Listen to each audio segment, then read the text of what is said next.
ഇന്നിവിടെ ഐസ്ക്രീമാണ് ഉണ്ടാക്കാൻ പോകുന്നത്. കുറച്ച് റിച്ച് ആയിക്കോട്ടെ എന്ന് വിചാരിച്ചു. അപ്പം ഞാൻ അതിനായിട്ട് 6 പഴം ഇതുപോലെ അരിഞ്ഞ് ഫ്രീസ് ചെയ്യാൻ വയ്ക്കുന്നുണ്ട്. ഞാനിവിടെ എടുത്തേക്കുന്നത് ചാരപ്പൂവെന്ന് പറയുന്ന പഴമാണ്. ഞാലിപ്പൂവനായാലും കുഴപ്പമില്ല. ഇത് ജസ്റ്റ് ഒന്ന് കട്ട് ചെയ്യാനായിട്ട് ഫ്രീസറിൽ വയ്ക്കുക. 1-2 മണിക്കൂർ വെച്ചാൽ മതിയാവും. ഈ സമയം കൊണ്ട് നമുക്ക് ആവശ്യമുള്ള പാൽ റെഡിയാക്കണം. ഞാനിവിടെ 1/4 കപ്പ് പാലാണ് എടുത്തിരിക്കുന്നത്. അതിലേക്ക് 1/4 ടീസ്പൂൺ കോൺഫ്ലവർ നന്നായിട്ട് കലക്കണം. അപ്പോൾ അത് ഞാൻ ചെയ്തത് കുറച്ച് ഒരു 1/4 കപ്പ് പാലെടുത്തിട്ട് അതിലേക്ക് കോൺഫ്ലവർ നന്നായിട്ട് മിക്സ് ചെയ്ത് ടോട്ടൽ പാലിലേക്ക് മിക്സ് ചെയ്യുകയാണ് ചെയ്തത്. അതിന് ശേഷം മാത്രം ഫ്ലെയിം ഓൺ ചെയ്ത് നന്നായിട്ട് ഇതുപോലെ കുറുക്ക് പോലെ കുറുക്കിയെടുക്കുക. ഇങ്ങനെ കുറുക്കിയെടുത്തതിന് ശേഷം ആവശ്യത്തിന് പഞ്ചസാര ഞാൻ വളരെ 1 ടീസ്പൂൺ മാത്രമാണ് ഞാൻ ചേർത്തിട്ടുള്ളൂ. പഞ്ചസാര ചേർത്ത് മിക്സ് ചെയ്ത് വെക്കുക. ചൂടാറുന്ന സമയം കൊണ്ട് നമുക്ക് അടുത്തതായിട്ട് മിക്സിയുടെ ചെറിയ ജാറിലേക്ക് ഒരു 2 ടീസ്പൂൺ പഞ്ചസാരയും 50 ഗ്രാം ബട്ടറും കൂടെ ചേർത്ത് നന്നായിട്ട് യോജിപ്പിക്കുക. എന്നിട്ട് ചൂടാറിയ മിക്സിലേക്ക് ഇതുകൂടെ ചേർത്ത് നന്നായിട്ട് യോജിപ്പിക്കുക.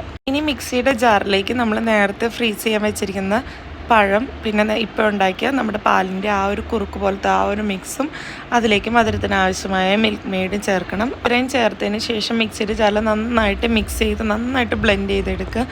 പിന്നെ ഇവിടെ ചേർക്കേണ്ട ലാസ്റ്റ് ഐറ്റം എന്ന് പറയുന്നത് വിപ്പിംഗ് ക്രീമാണ്. ഞാനിവിടെ ക്യാമറയുടെ വിപ്പിംഗ് ക്രീമാണ് ഉപയോഗിച്ചിരിക്കുന്നത്.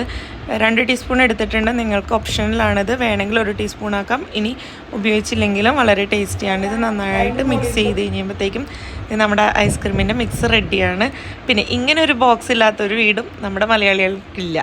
അപ്പോൾ ആ ഒരു മിക്സ് ഞാനിതിലേക്ക് ഈ കണ്ടെയ്നറിലേക്ക് ചേർക്കുകയാണ്. നല്ല കാണുമ്പോൾ തന്നെ നിങ്ങൾക്കറിയാം, നല്ല ക്രീമി ആയിട്ട് നല്ല തിക്കായിട്ട് തന്നെ എടുത്തിട്ടുണ്ട്. കാണുന്ന പോലെ തന്നെ വളരെ ടേസ്റ്റിയാണ്. വേറൊരു കണ്ടെയ്നറിലും കൂടെ കുറച്ച് നദാനെ പറ്റിക്കാൻ വേണ്ടിയിട്ട് ഞാൻ മറ്റൊരു കണ്ടെയ്നറിലും ഒരു കുഞ്ഞൊരു ഐസ്ക്രീം ബോട്ടിലുണ്ടായിരുന്നു. അപ്പോൾ അതിലും കൂടെ ഞാൻ ഐസ്ക്രീമിൻ്റെ മിക്സ് റെഡിയാക്കി ഓവർനൈറ്റ് ഫ്രീസ് ചെയ്താൽ കുറച്ചുകൂടെ നല്ലതാണ്. കാരണം നല്ല രീതിയിൽ കട്ടയായിട്ട് നമുക്ക് കിട്ടും.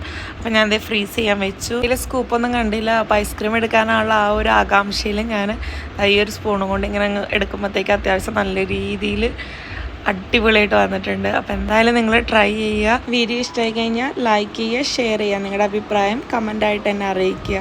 Thank you. എൻ്റെ വീഡിയോ ആദ്യമായിട്ട് കാണുന്ന ആരെങ്കിലും ഉണ്ടെങ്കിൽ ചാനൽ സബ്സ്ക്രൈബ് ചെയ്യാൻ മറക്കല്ലേ.